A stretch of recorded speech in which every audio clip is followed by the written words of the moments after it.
to my channel. Today I'm going to be doing a Bible study video on the book of Deuteronomy, but today I'm only going to be doing chapters 1 through 2.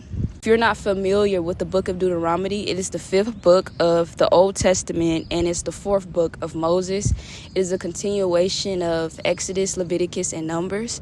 Basically, Exodus is all about God helping the Israelites get freed from their oppression in Egypt, and he sends someone named Moses to help them basically depart from Egypt into this new land flowing with milk and honey that the Lord has promised them. So the book of Exodus is basically them leaving Egypt, and then the book of Leviticus is the laws that God gives to Israelites. Numbers, it's mainly about, the trials and tribulations that they have to go through. And now in Deuteronomy, this is like their 40th year in the wilderness. And now Moses is talking to the upcoming generation of the Israelites who lived and grew up in the wilderness, basically. And he basically gives them a lot of sermons and a lot of speeches, and he helps them understand why they should keep continuing to follow God and why it's so important for them to enter into this promised land. And, just to start off, we're just going to start with the first 2 chapters, so let's get straight into it. So first, we're going to start with Deuteronomy chapter 1, and it's the command to leave Horeb. So these are the words Moses spoke to all Israel in the wilderness east of the Jordan, that is, in Arabah, opposite Suph, between Paran and Tophel, Laban, Hazeroth, and Dizahab. It takes 11 days to go from Horeb to Kadesh Barnea by the Mount Seir road. It takes 11 days to go from Kadesh to Horeb by the Mount Seir road. I keep repeating that because they were in the wilderness for 40 years, but it only took 11 days for them to get where they need to go. But they expanded a 11-day trip into 40 years because of disobedience, rebellion, and impatience. And that's just a note right there. But let's keep going. In the 40th year, on the first day of the 11th month, Moses proclaimed to the Israelites all that the Lord had commanded him concerning them. This was after he had defeated Sihon, king of the Amorites, who reigned in Heshbon at the Edrei, had defeated Og, king of Bashan, or Bashan. I'm so sorry if I'm mispronouncing this, who reigned in Astroth, east of the Jordan in the territory of Moab. Moses began to expound this law, saying, "The Lord our God said to us at Horeb, 'You have stayed long enough at this mountain. Break camp and advance into the hill country of the Amorites. Go to all the neighboring peoples in the Arabia, in the mountains, in the western foothills, in the Negev, and along the coast, to the land of the Canaanites and to Lebanon, as far as the great river, the Euphrates. See, I have given you this land. Go in and take possession of the land the Lord swore he would give to your fathers, to Abraham, Isaac, and Jacob, and to their descendants after them.'" The caption for verse 9 is the appointment of leaders. So, "At that time I said to you, 'You are too heavy of a burden for me to carry.'" This is what Moses has said about the Israelites. "The Lord your God has increased your numbers so that today you are as numerous as the stars in the sky. May the Lord, the God of your ancestors, increase you 1,000 times and bless you as he has promised. But how can I bear your problems and your burdens and your disputes all by myself? Choose some wise, understanding, and respected men from each of your tribes, and I will set them over you." So I took the leading men of your tribes, wise and respected men, and appointed them to authority over you as commanders of thousands, of hundreds, of fifties, and of tens, and as tribal officials. And I charged your judges at the time, hear the disputes between your people and judge fairly. Whether the case is between 2 Israelites or between an Israelite and a foreigner residing among you, do not show partiality in judging. Hear both in small and great alike. Do not be afraid of anyone, for judgment belongs to God. Bring me any case too hard for you, and I will hear it. At that time, I told you everything you were to do." And the next caption is spies sent out. So then, as the Lord our God commanded us, we set out from Horeb and went toward the hill country of the Amorites, through all that vast and dreadful wilderness that you have seen. And so we reached Kadesh Barnea.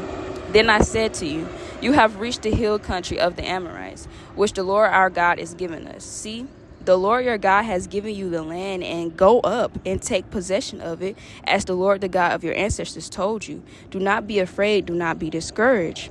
Then all of you came to me and said, let us send men ahead to spy out the land for us and bring back a report about the route we are to take and towns we will come to. The idea seemed good to me, so I selected 12 of you, one man from each tribe. They left and went up into the hill country and came to the valley of Eshcol and explored it. Taking with them some of the fruit of the land, they brought it down to us and reported, it is a good land that the Lord our God is giving us. But you were unwilling to go up and rebelled against the command of the Lord your God. You grumbled in your tents and said, the Lord hates us. So he brought us out of Egypt to deliver us into the hands of the Amorites to destroy us. Where can we go? Our brothers have made our hearts melt in fear. They say the people are stronger and taller than we are. The cities are large with walls up to the sky. We even saw the Anakites there. Then I said to you, this is Moses speaking to them, do not be terrified, do not be afraid of them. The Lord your God, who is going before you, will fight for you, as he did for you in Egypt before your very eyes in the wilderness. So basically, in this section, what he's talking about, this happened in the past books. So they actually had reached the promised land, but they wanted to send out some spies to check out the land. So, as Moses said, he sent out 12 spies, but 10 of them came back in rebellion, basically saying they don't even want the land because they feel like they're going to get overtaken by the people who already live in that land. And this is seen as rebellion because God had already told them that the land is theirs and that they will receive the victory over the people who live in this nation. Like, this is now your land, so you don't have to worry about who's living there. But their doubt and, their fear just got in the way of God's promise. So this is why they were still stuck in the wilderness. And to continue at verse 31, and in the wilderness, there you saw how the Lord your God carried you as a father carries his son, all the way you went until you reached this place. In spite of this, you do not trust in the Lord your God, who went ahead of you on your journey in fire by night and in cloud by day, to search out places for you to camp and to show you the way you should go. When the Lord heard what you said, he was angry and solemnly swore, no one from this evil generation shall see the good land I swore to give your ancestors, except Caleb, son of Jephunneh. He will see it, and I will give him and his descendants the land he set his feet on, because he followed the Lord wholeheartedly. Just for an explanation for verse 36 about Caleb, son of Jephunneh, following the Lord wholeheartedly, we have to go back to Numbers chapter 13, verses 26 to 33 to explain what actually happened and how he followed the Lord wholeheartedly and what the situation was surrounding it. So, Numbers chapter 13 is them exploring Canaan, which is the promised land. So, the Israelites told Moses that they should send out spies to check out the land, to see what it looks like, and to see who's in it. So that's what Moses did. He thought that was a great idea. So he sent out 12 spies from each tribe of Israel. And now this is them coming back with a report on the exploration. They came back to Moses and Aaron and the whole Israelite community at Kadesh in the desert of Paran. There they reported to them and to the whole assembly and showed them the fruit of the land. They gave Moses this account. We went into the land to which you sent us, and it does flow with milk and honey. Here is its fruit.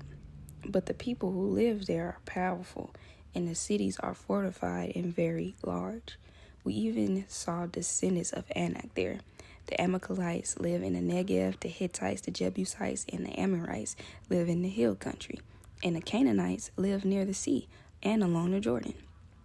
But Then Caleb silenced them, the people before Moses, and said, "We should go up and take possession of the land, and we can certainly do it." But the men who had gone up with him said, "We can't attack those people. They are stronger than we are." And they spread among the Israelites a bad report about the land they had explored. They said, "The land we explored devours those living in it. All the people we saw there are of great size. We saw the Nephilim, the descendants of Anak comes from Nephilim. We seem like grasshoppers in our own eyes, and we look the same to them." So basically, the explanation of why they no longer was able to enter the promised land anymore because of this rebellion was because they simply did not trust the word of God. Their doubt and their fear caused them to feel like they were not capable to handle the job. But God had already promised them that they were going to win their victory. And the reason why Caleb followed the Lord wholeheartedly was because he did not go against the word of God. He trusted him, and he wanted to stay dedicated, and he was strong, and he was courageous. And he wanted to follow the Lord wholeheartedly and go into this land that the Lord promised them. So basically, the whole message of that, I feel, is to trust the Lord no matter how crazy a situation looks. If the Lord has promised you something, if the Lord has told you that something is yours, you follow it wholeheartedly, because that is you trusting God in the wilderness and even in uncertainty. And in the next verse,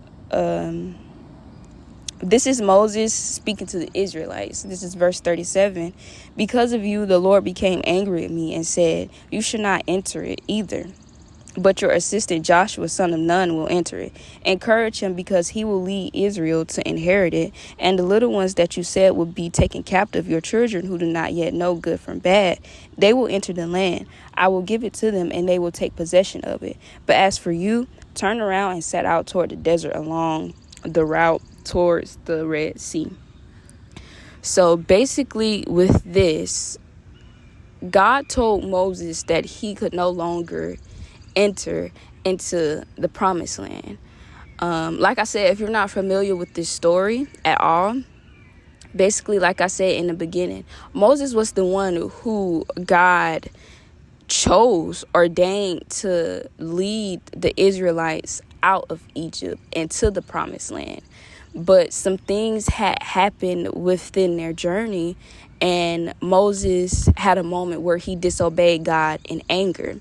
So because of that moment, he and his brother Aaron is now no longer to enter into the promised land.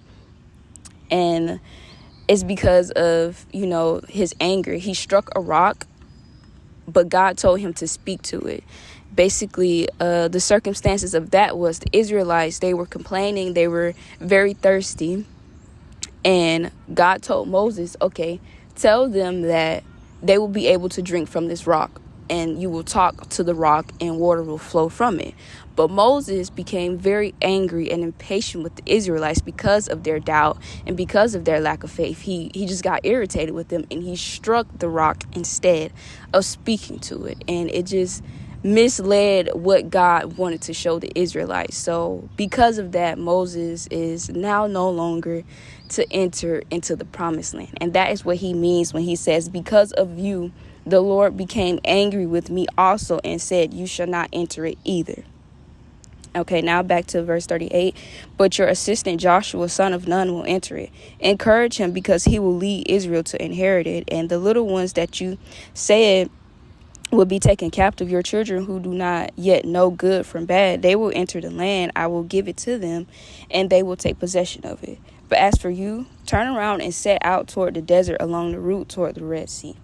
Then you replied, "We have sinned against the Lord. We will go up and fight as the Lord our God commanded us. So every one of you put on his weapons, thinking it is easy to go up into the hill country."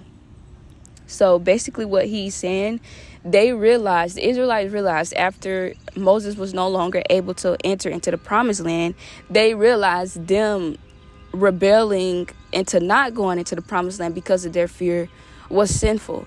They realized this was wrong, and this, was detestable towards God because of their lack of faith. So now they wanted to go up and storm into the land that God had told them that they would have, but they tried to do it without God, and they was going to do it by their own strength. And so they went up there without God, and basically they got defeated.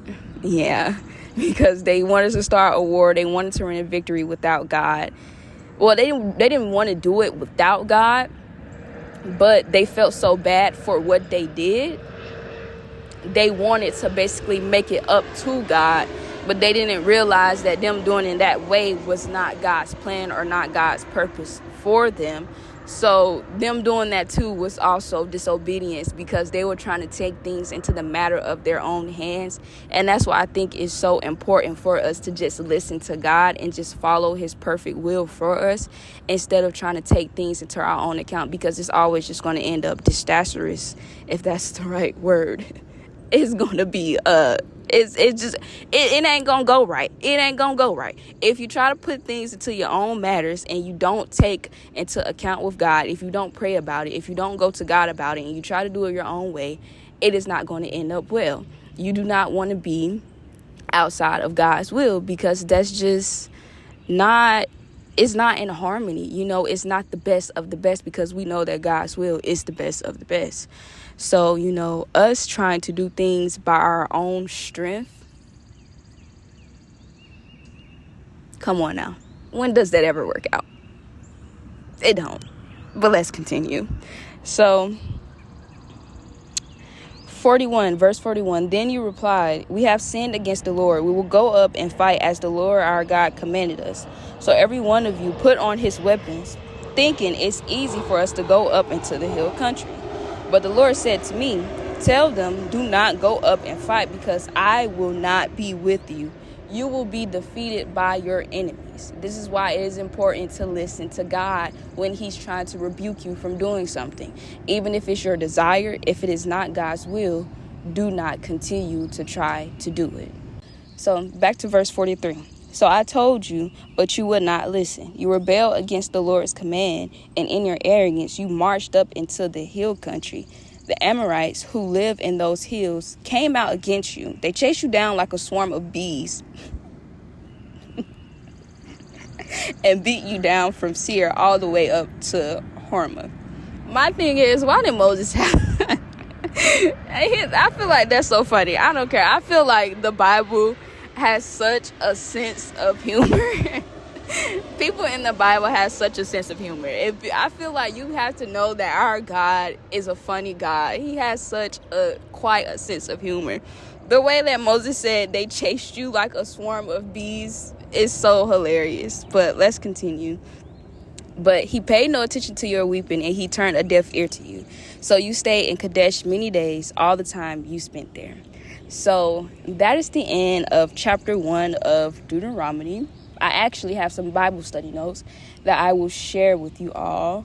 And actually, this is a chart that I got off of Pinterest that basically I was looking up ways to help me understand, these chapters more and be able to incorporate all of the information and soak up everything that I'm learning. So I will explain to y'all step by step by how I basically Bible study. So the first question that I ask myself is, what is the summary of what happened? Explain everything that happened in a short form, so I'll be able to remember it instead of trying to remember every single verse that's in these chapters.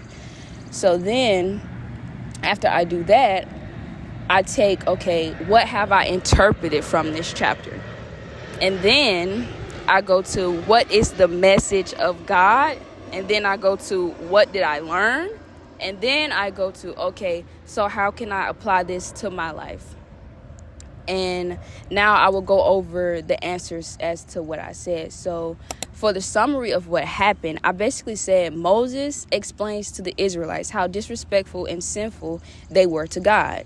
He basically sums it up, all of their past experiences, and he shows them, hey, look how you've been acting. And I also said an 11-day journey has taken 40 years because of their disobedience and their lack of faith. But he wants to reassure them that God still wants them to enter into this land because it is his promise, because he is loving and he is faithful, and he will not go back on his word, because this is what he has ordained for you ever since Egypt. He ain't changing nothing. And so what I have interpreted from this chapter was follow God's plan.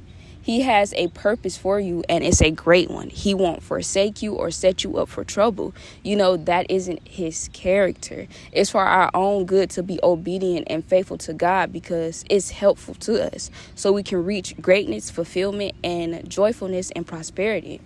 And what is the message of God? I feel like the message of God is understanding why it can be detestable to God to have a lack of faith. Well, not even just detestable to God. I want to say that, this is something to fear, because I don't want to put fear in anyone's hearts, because we all have moments where we have a lack of faith. So every time you have a lack of faith, we always know that we should go straight to God. So when I say that a lack of faith to God was detestable in this moment, that does not mean that you shouldn't go to God when you're having your doubtful moments, or when you're low on motivation, or when you're low on strength. That is when you should lean on God the most. But in this specific situation, they were being disobedience. Their lack of faith was actually disobedience, and it was dishonoring to God. And I feel like the message of God is, that disobedience and that dishonoring can really affect your pathway with God, and it can cause, unnecessary suffering. I feel like there's a lot of things that we may go through in our life that we don't even have to go through. I feel like it's because of our own mistakes and our own flaws that we put ourselves through it. But I feel like sometimes God is just like, hey, I wish you could have just stepped over that, or overcame that storm, or just learned your lesson from that, because I didn't even want to put you through that, And I feel like a way that I can apply this to my life, and that you can apply this to your life, is letting go of doubts and fears, and understanding that our God is a good and knowing, understanding God. And understand that our lives is going to be so beautiful, and we have a great life ahead of us, and there's no reason for us to worry. And don't allow unhealthy thoughts to affect your well-being, or your mental health, or your emotional health. And don't allow your unhealthy thoughts to affect where you're headed, and understand that God has got you 100%. And the reason why I feel like we can apply this to our lives is because what I learned reading this chapter. So basically what I learned was to keep moving forward even when things look uncertain. And I feel like that is where the Israelites messed up. They were so uncertain that they just allowed their doubt to paralyze them. They didn't want to move forward. They didn't even want to go into the promised land, because they were so uncertain of if they were even going to win a victory over the people who lived in the land. And that's why I just feel like when things look uncertain, you keep moving forward, because you know what God has promised you. So even when it looks a little shaky, looks a little, I don't know, you should still keep going. You keep going because you know that God has got your back. And I feel like that's the best thing to always do. Keep moving forward and don't question God. You can come to God. You can confide in him. You can tell him how you're feeling. And you can let him know that you're having trouble understanding what he's doing in your life. You can let him know that you're having trouble of the uncertainty, trying to figure it all out. You can let him know that you're having trouble with it, but understand that he's working things out for you, and that you'll reach your promised land. But understand that you should never, ever go back to Egypt, because that is something that the Israelites always wanted to do. They kept saying, well, we should just go back to Egypt. We should just go back to Egypt. Why is someone take us back to Egypt? No. Stay on the path towards your promised land. Do not, I repeat, this is a public service announcement. Do not go back to Egypt. Do not go back to your past. But yeah, that sums up, that sums it all up. Thank you so much for being here. If you made it this far, thank you so much for listening, sitting down with me, and being a part of this.